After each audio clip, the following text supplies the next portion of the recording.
जय हिंद दोस्तों, कैसे हैं आप लोग। तो आज हम बात करने वाले हैं last of us season 1 episode 9 के बारे में। और दोस्तों ये इसका फाइनल एपिसोड है।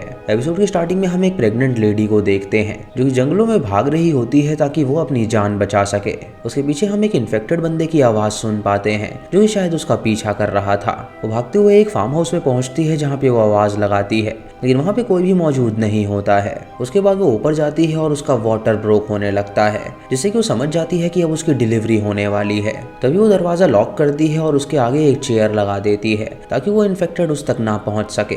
तभी वो इन्फेक्टेड वहाँ पे आ जाता है जो कि दरवाजा पीटने लगता है और हम देखते हैं कि यहाँ पे ये लेडी एक बच्ची को जन्म देती है। तभी वो इन्फेक्टेड बंदा अंदर आ जाता है और उस लेडी को मारने लगता है, लेकिन वो लेडी उसे अपने चाकू से मार गिराती है। लेकिन जब वो अपने पैर पे देखती है तो उसे पता चलता है कि उसने उसे काट खाया है, पर उसके बच्चे का जन्म उसके काटने से पहले हो गया था, जिससे वो बच्ची इन्फेक्टेड नहीं हुई थी। उसके बाद वो वुमन अपनी कॉर्ड काटती है और अपने बच्चे को होल्ड करती है कि उसे ये बात पता होती है कि अब वो बहुत जल्दी मरने ही वाली है। वो अपनी बच्ची को किस करती है और उससे कहती है कि वो बहुत ही स्ट्रांग है और वो उसका नाम एली रखती है। और सुन के हम जान पाते हैं कि ये एली की माँ है और एली का जन्म ऐसे ही हुआ था। उसी रात को फायरफ्लाइज का एक ग्रुप वहाँ पर आता है जिसके अंदर मार्लिन होती है और वो उसे ढूंढते हुए उस फार्म हाउस में पहुंचती है, जहाँ जब वो अंदर जाती है तो उसे वो लेडी मिलती है जिसका नाम ऐना होता है और वो उसे बचपन से ही जानती थी। वो देखती है कि ऐना की डिलीवरी हो चुकी है और उसे एक लड़की हुई है और वो उसके पैर पे काटने का निशान भी देखती है, जिससे वो समझ जाती है कि वो इन्फेक्टेड है। ऐना उससे कहती है कि उसकी बेटी एली के जन्म से पहले उसने उसे नहीं काटा है, बल्कि उसने उसे बाद में काटा है, तो उसकी बेटी बिल्कुल सेफ है, इसीलिए वो उसे अपने साथ ले जाए और उसकी परवरिश करे। मार्लिन उससे कहती है कि वो ऐसा बिल्कुल नहीं कर सकती, क्योंकि अगर वो उस बच्ची को रखेगी तो क्या पता वो भी इन्फेक्टेड निकले। ऐना उससे कहती है कि वो उसे बचपन से जानती है तो वो उस पर यकीन करे, और वो एली के ऊपर अपनी ब्लेड भी रख देती है और उससे कहती है कि वो इसे ये ब्लेड दे दे। ये सुन के मार्लिन उसकी बात मान लेती है और वो एली को अपने साथ ले जाती है और अपने आदमी को दे देती है। और उसके बाद वो वापस रूम में जाती है और ऐना को शूट करके जान से मार डालती है। उसके बाद सीन कट होता है और हमें प्रेजेंट डे का समय दिखाया जाता है, जहाँ एली और जोल को देखते हैं जो कि आगे की तरफ बढ़ रहे होते हैं। एली किसी बात से बहुत ज्यादा निराश होती है और वो ज्यादा बातें नहीं कर रही थी। जोल जब उसे देखता है तो उसका माइंड खुश करने के लिए उसे कुछ गेम्स दिखाता है और उससे कहता है कि वो इस गेम को खेल सकते हैं। उसके बाद जोल उसे बताता है कि वो हॉस्पिटल के बहुत ही करीब आ गए हैं और उन्हें चाहिए वो बाद जल्द उन्हें मिल जाएगा। उसके बाद जब वो नीचे जाते हैं तो जोल को वहाँ पे एक आरवी नजर आता है जिसे बुरी तरह स्मैश कर दिया गया था। उसके बाद जोल उससे पूछता है कि क्या वो गिटार सीखना चाहती है, तो एली अपने आप में ही खोई हुई होती है। वो उसे दोबारा पूछता है तो वो उससे कहती है कि हाँ वो सीखना चाहती है। जोल ये देख के समझ जाता है कि एली किसी बात के लिए निराश है और उसे ये बात पता नहीं होती कि आखिर वो क्या सोच रही है। उसके बाद दोनों आगे बढ़ते हैं और सॉल्ट लेक सिटी पहुंचते हैं। एली उससे कहती है कि वो लोग इस बिल्डिंग में जाएंगे और स्काईस्क्रैपर ढूंढेंगे ताकि वो ऊपर जा सके और देख सके कि यहाँ से निकलने का रास्ता कहाँ पर है। जोल उससे कहता है कि वो यहाँ पे डायनामाइट से ब्लास्ट करना चाहता है ताकि उनका रास्ता बन जाए और वो वहाँ से बाहर निकल सके। जब एली उसकी तरफ देखती है तो उससे कहता है कि वो मजाक कर रहा है। हम यहाँ देखते हैं कि जोल वहाँ पे बहुत ही ज्यादा मजाकिया मूड में था, लेकिन एली उसका कोई भी जवाब नहीं दे रही थी। उसके बाद वो लोग एक बिल्डिंग में पहुंचते हैं जहाँ पे ऊपर जाने का रास्ता नहीं था, लेकिन उन्हें वहाँ पे एक लैडर मिलती है जिसकी मदद से वो ऊपर जाने लगते हैं। एली जब ऊपर आती है तो उसे कुछ नजर आता है जिससे वो काफी ज्यादा एक्साइट हो जाती है और उसकी तरफ भागने लगती है। जोली देखकर हैरान हो जाता है और लैडर लगा के खुद भी ऊपर जाता है, और जब वो उसका पीछा करता है तो देखता है कि वहाँ पे एक जिराफ है जो कि पास में पड़ी पत्तियों को खा रहा था। जोल एली को लीव्स देता है और उससे कहता है कि वो उसे जिराफ को खिलाए, और जब वो उसे खिलाती है तो वो स्माइल करने लगती है मानो कि उसे बहुत ही ज़्यादा पसंद आ रहा हो। जोल जब उसे स्माइल करते हुए देखता है तो उसे भी बहुत ज़्यादा अच्छा लगता है। जब वो जिराफ वहाँ से चला जाता है तो एली उसके पीछे जाना चाहती है और देखती है कि वहाँ पे उनकी पूरी फैमिली है। जोल उससे कहता है कि वो बहुत ज़्यादा दूर आ गए हैं और उसे नहीं पता कि अब उन्हें हॉस्पिटल कब मिलेगा। एली उससे पूछती है कि अब वो लोग क्या करेंगे। जोल उससे कहता है कि वो यहाँ पे कुछ भी नहीं करेंगे, वो वापस टॉमी के पास जाएंगे और इस बारे में सब कुछ भूल जाएंगे। एली उससे कहती है कि उन्होंने कई सारे लोगों को खोया है और फिर भी अगर वो अपने मंजिल तक नहीं पहुंच पाए तो क्या फायदा। ये सुनकर जोल उसकी बात मान लेता है और वो दोनों हॉस्पिटल की तरफ जाने लगते हैं। जब वो आगे जाते हैं तो उन्हें एक आउटडोर मेडिकल सेंटर नजर आता है जो कि अबैंडन्ड हो चुका था। जोल उससे कहता है कि ये फेडरा का नहीं बल्कि आर्मी का था, जिन्होंने इमरजेंसी मेडिकल कैंप्स लगाए थे ताकि वो लोगों को ट्रीट कर सके। एली उससे पूछती है क्या वो सारा के साथ यहाँ पर था। जोल उससे कहता है कि वो यहाँ पे नहीं था। वो उससे कहता है कि वो सारा के बारे में बात नहीं करना चाहता और देखता है कि एली उसके लिए काफी ज्यादा अब केयर करने लगी है। एली उससे पूछती है कि आखिर उसकी क्या स्टोरी है, तो जोएल उसे बताता है कि उसकी कोई स्टोरी नहीं है, सारा मर गई थी और उसको कुछ भी समझ नहीं आ रहा था कि आगे वो क्या करे। ये सुन के एली उससे कहती है कि टाइम सारे घाव भर देता है। ये सुन के जोएल रोने लगता है और अपने आंसू पोंछता है। ये सुन के जोएल रोने लगता है और अपने आंसू पोंछता है और एली उसकी तरफ देखती है और समझती है कि वो उसकी जिंदगी में आई है और वो उसे कितना ज्यादा मानता है। उसके बाद वो दोनों आगे बढ़ने लगते हैं। जोएल उससे कहता है कि वो अपनी जोक बुक निकाले और उसे कुछ जोक सुनाए और एली अपनी जोक बुक निकालती है और वो दोनों उसे पढ़ के हंसने लगते हैं। तभी उन दोनों के पास एक फ्लैश बैंग फेंका जाता है जिससे वो दोनों को कुछ भी नजर नहीं आता और वो दोनों डिजी हो जाते हैं। तभी वहाँ पे कुछ सोल्जर आते हैं जो कि एली को पकड़ के ले जाते हैं और जोएल को नॉक कर देते हैं जिससे वो बेहोश हो जाता है। जब जोएल की आंखें खुलती हैं तो उसे सबसे पहले फायरफ्लाइज का लोगो नजर आता है और उसके सामने मार्लिन होती है जो कि उससे कहती है कि वेलकम टू फायरफ्लाइज। जोएल देखता है कि वो एक हॉस्पिटल रूम में है जहाँ वो उससे पूछता है कि आखिर एली कहाँ पर है। मार्लिन उससे कहती है कि वो उसकी चिंता ना करे, वो उसे संभाल लेंगे। उससे पूछती है कि आखिर वो इतने कठिन रास्ते से उसे कैसे ले आया, तो जोएल उससे कहता है कि यहाँ पे उसे लाना कुछ आसान काम नहीं था। एक ना एक दिन उनका कोई ना कोई साथी मारा गया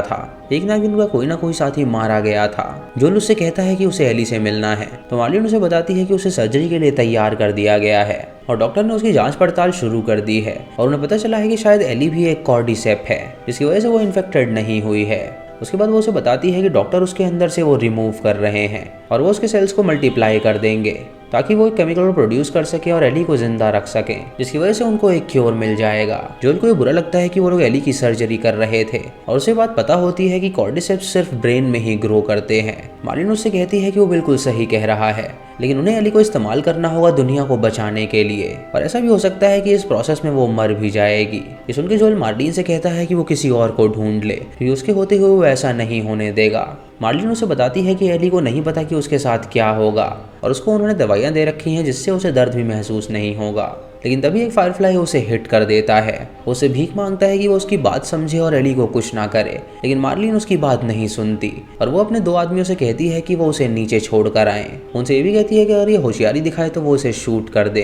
ये सुन के वो दोनों आदमी उसे नीचे लेकर जाने लगते हैं, लेकिन जोएल फिगर आउट कर रहा होता है कि वो यहाँ से बाहर कैसे निकले। जब वो नीचे जा रहे होते हैं तो जोएल उन दोनों पे हमला कर देता है और उनकी गन छीन के उन दोनों को शूट करके जान से मार डालता है। उसके बाद वो अपना बैग और एली की नाइफ उठाता है और डेड सोल्जर से वो कुछ एमोज ले लेता है ताकि वो बाकी लोगों को मार सके। जैसे ही उसे कोई ना कोई नजर आता है वो सबको शूट करके मार डालता है और एक एक करके वो सबको मार के वहाँ पे लाशों का ढेर बना देता है। जब वो आगे बढ़ता है तो फाइनली उसे सर्जरी रूम नजर आता है जिसके अंदर उसे एली नजर आती है जो कि बेहोशी की हालत में थी और डॉक्टर उसकी सर्जरी की तैयारी कर रहे थे। तभी जोएल अंदर आता है और डॉक्टर्स पे गन तान देता है और उनसे कहता है कि वो जल्दी से उसे रिहा कर दें।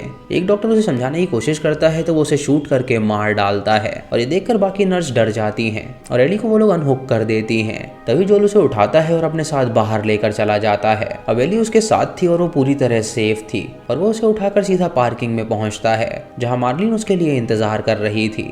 उसे सामने आके उस पे गन तान देती है और उसे कहती है कि वो एली को सारी जिंदगी सेफ नहीं रख सकता, उसके लिए उसने यहाँ पे बहुत सारे इंसानों को मार दिया है, लेकिन जब वो बड़ी होगी तो वो उसे छोड़कर चली जाएगी और उसके बाद वो क्या करेगा। जोएल उससे कहता है कि हो सकता है कि ऐसा होगा, लेकिन तब की तब देखी जाएगी। फिर जोएल एली की तरफ देखने लगता है और ये सीन यहीं पे कट हो जाता है। हम जोएल को देखते हैं जो कि गाड़ी लेकर रोड पे ड्राइव कर रहा था और उसके पीछे एली होती है जो कि बिल्कुल सही सलामत थी। जब एली को होश आता है तो वो अपने आँख को जोएल के पास पाती है और वो उससे पूछती है कि वो हॉस्पिटल में थी तो वो लोग बाहर कैसे आ गए। ये सुनकर जोएल उससे झूठ कहता है और उसे बताता है कि उसके अलावा और भी कई सारे लोग इम्यून हैं जिसके बारे में फायरफ्लाइज को पता चल गया है। फिर हमें पार्किंग का सीन दिखाया जाता है जहाँ जोएल ने मार्लिन को शूट कर दिया था। प्रेजेंट सीन में एली पूछती है कि उसके कपड़े कहाँ पर हैं, तो जोएल उससे फिर से झूठ बोलता है और कहता है कुछ रेडर्स ने हॉस्पिटल में अटैक कर दिया था जिसकी वजह से वो उसे वहां से बचाकर बहुत ही मुश्किल से लाया है। एली उससे पूछती है कि वहाँ पे लोग मारे गए हैं, तो वो उससे कहता है कि हाँ वहाँ पे ढेर सारे लोग मारे गए हैं। फिर एली पूछती है कि क्या मार्लिन ठीक है, तो जोएल इस बात का कोई जवाब नहीं देता और उससे कहता है कि वो अब घर जा रहे हैं। एली समझ जाती है कि शायद वो भी मारी गई है, इसीलिए जोएल उससे कहता है कि वो उसे माफ कर दे। फिर हमें वापस से गैराज का सीन दिखाया जाता है जहाँ मार्लिन अभी मरी नहीं थी और उसे गोली लगी हुई थी। वो जोएल से कहती है कि वो उसे जाने दे, तो जोएल उससे कहता है कि अगर वो उसे आज जाने देगा तो फिर से एली को पकड़ने के लिए अपनी सेना के साथ आ जाएगी। ये कह के वो उसके हेड में शूट करता है जिससे मार्लिन की मौत हो जाती है। उसके बाद हम जोएल और एली को देखते हैं जो कि व्योमिंग के लिए जा रहे थे और उनकी कार का पेट्रोल खत्म हो जाता है। जोएल एली से कहता है कि वो लोग अब व्योमिंग के बहुत ही पास आ गए हैं, तो वो दोनों पैदल ही वहाँ पे जाने के लिए निकल सकते हैं। जब वो दोनों पैदल चलने लगते हैं तो जोएल उसे बताता है कि वो अक्सर अपनी बेटी के साथ ऐसे ही हाइकिंग किया करता था। ये सुन के एली उसकी बात का कोई जवाब नहीं देती, क्योंकि वो ये सोच रही होती है कि वहाँ पे क्या हुआ होगा। जब वो आगे बढ़ते हैं तो उन्हें एक जैक्सन नजर आता है और जोएल ये देखकर खुश हो जाता है और उससे कहता है कि उन्हें नया घर मिल गया है। एली बहुत ही ज्यादा वरीड होती है ये सिचुएशन को देखकर और उसे समझ नहीं आ रहा होता कि आखिर वो क्या करेगी। वो जोएल को रोकती है और उसे बताती है कि पहली बार उसने अपनी दोस्त राइली को मारा था क्योंकि उसे एक इन्फेक्टेड बंदे ने काट लिया था। राइली उसकी बहुत अच्छी दोस्त थी और ये देखकर वो बहुत ज्यादा टूट गई थी, इसीलिए उसने उसे जान से मार डाला था। उसके बाद वो जोएल से कहती है कि वो कसम खाए कि अभी तक जो भी उसने उसे बताया है, तो जोएल उससे झूठी कसम खाता है कि जो भी उसने बात बताई है वो सारी सच है। हम यहाँ देख पाते हैं कि वो फायरफ्लाइज को मार के खुश नहीं था, लेकिन एली को बचाने के लिए उसने ये सब किया था और वो एली से झूठ कह रहा था क्योंकि उसे सच पता चलता तो वो वहाँ से चली जाती और वो उसके साथ कभी भी नहीं रहती। जोएल को अब एक नई बेटी मिल चुकी थी और वो उसका एक पिता की तरह ख्याल रख रहा था। एली उसकी बात मान लेती है और उससे कहती है कि अगर वो सच बोल रहा है तो ठीक है, और इसी के साथ ये एपिसोड यहीं पे खत्म हो जाता है। तो दोस्तों ये थी 9th एपिसोड की कहानी। अब इसका सीजन 2 आएगा तब पता चलेगा कि आगे क्या होगा। तो अगर आप सीजन 2 के लिए एक्साइटेड है तो कमेंट करके जरूर बताइएगा। चैनल पे नए हैं तो इसे सब्सक्राइब करें और बेल आइकॉन दबाएं नोटिफिकेशंस के लिए। और दोस्तों वीडियो को लाइक और शेयर करना बिल्कुल मत भूलिएगा। तो मैं मिलता हूँ आपको अगली वीडियो में, तब तक के लिए जय हिंद।